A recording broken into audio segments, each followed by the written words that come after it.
Welcome to day 146 of 1,350 days. In the 11 days since the last video, the last time you saw me was at the Laptop Lifestyle Bootcamp weekend. I have had 61 sales in total, bringing it to 1,379. I'm not going to do the count just yet because I'm doing Success Club in a few hours. There's a chance I might sell 1 or 2 copies of my book at the end of the event. So good sales over the last 2 weeks, 30 last week, 31 leading into this week. Things are going well with the book sales, but things aren't going particularly well in other areas. Just this whole last maybe 6 weeks, 2 months probably, I've had this sort of clusterfuck combination of things which has been, I wouldn't say derailing me. In some ways it's been making me focus more, but it's just been placing obstacles in my path. While the book sales are going well, my tennis clients are way down. I wrote my car off about 6 weeks ago.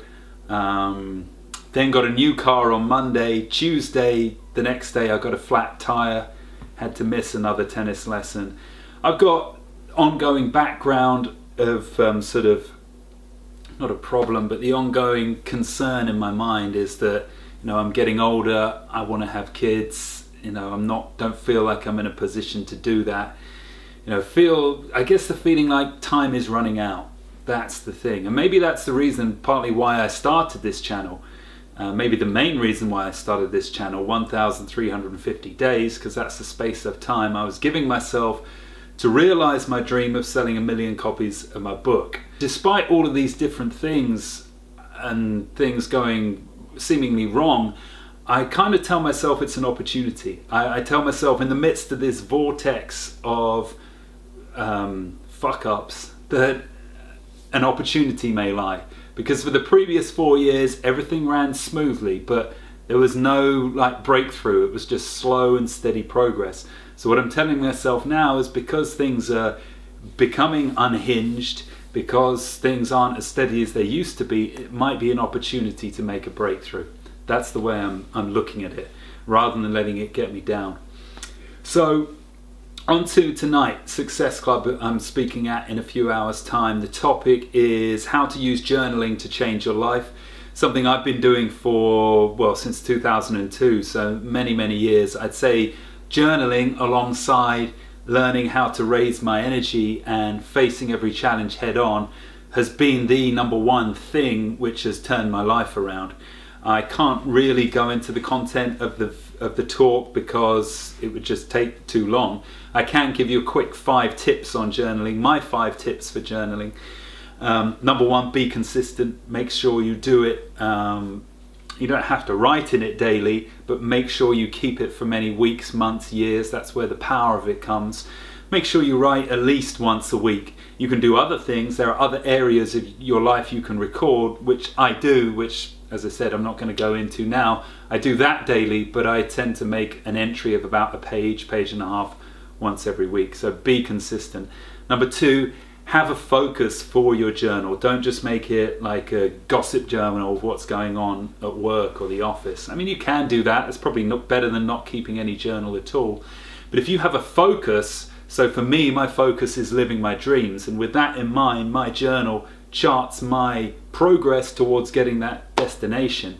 Now, your focus could be anything. It could be a lifestyle thing like losing weight, running a marathon, stopping smoking. It could be about charting your progress to get to that destination. I just find with a focus for your journal, you get feedback on how you're doing, you can learn, and it gives you the chance to grow. Okay, number 3 tip is be 100% honest. Don't worry about somebody reading your journal. It's maybe unlikely. It may well happen. It happened to me. And it's okay, it's some of the stuff in there is embarrassing, yes, but you've got to have one space in this world where you are completely open, where you are 100% revealed, because it's not healthy to go through your life with a mask on the whole time or holding back what you really feel. It's not a healthy way to live. So you've got to run the risk of somebody reading it and be 100% open. Number 4 is let it flow.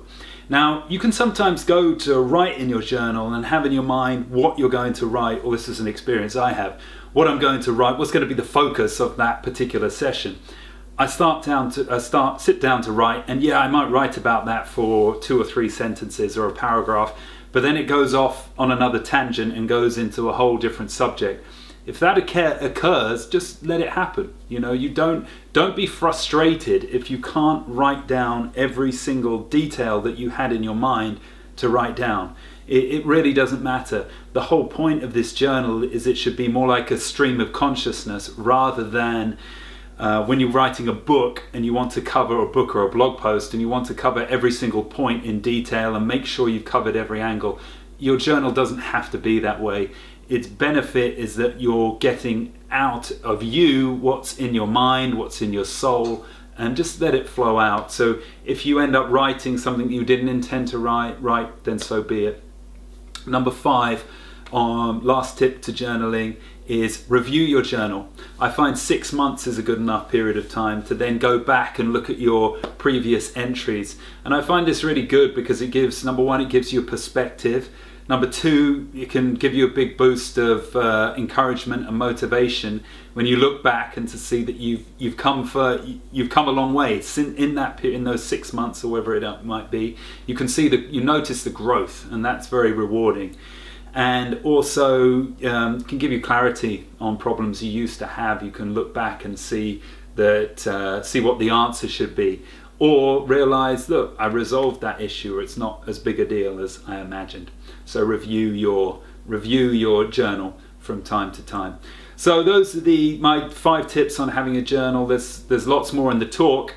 Maybe you'll see a brief bit of footage from the talk, and you'll obviously see me afterwards discussing whether I sold any copies of the book. So you'll catch me later on. Every single significant positive result. Now, in a good portion of the days, there wasn't any, and if that was the case, I just put a none, and you can see that on the as the photocopy gets passed around. If there's no result, just say none. But the point I want to make here is pay attention to the first word, significant. This is not just, I saw a video on YouTube about babies or cats and it made me happy and I feel good. This is something which moves your life towards your focus or goal for the journey. You remember I talked about that in the very first part. Have a focus for your journey. Have a focus for your journal. And then, with significant positive results, record the things that get you one step closer. They can be small steps, that's absolutely fine. But these are the things you want to look to record. So if you've seen the sheet already, or you've got it in front of you, you'll see I split mine into 2 different categories. Achievements or experiences. Okay, so it's actually the next morning after day 146. I forgot to make a video when I got back home last night. I got back quite late after the talk. The talk did go well, had 19 people. It was on journaling, lots of positive feedback, but I forgot to advertise my books at the end, which is really unusual because at the start, when I started running these talks, that was part of the point of me doing them, was a chance to promote my book. But I guess it just shows that with the sales I'm getting on Amazon now, it's become less important to me to sell 2, 3, 4 copies of my book after one of these Success Club meetups. So final count is 1,379 for day 146. I'll probably be back on Monday because I've just done a promotion with joint author promotion where I put my book down to $0.99 on Amazon. And it's been promoted amongst a load of other authors. We've all promoted each other's work. So I'm interested to see how that has gone, whether that's increased my sales even further. So I'll probably make another video on Monday, and I will see you then.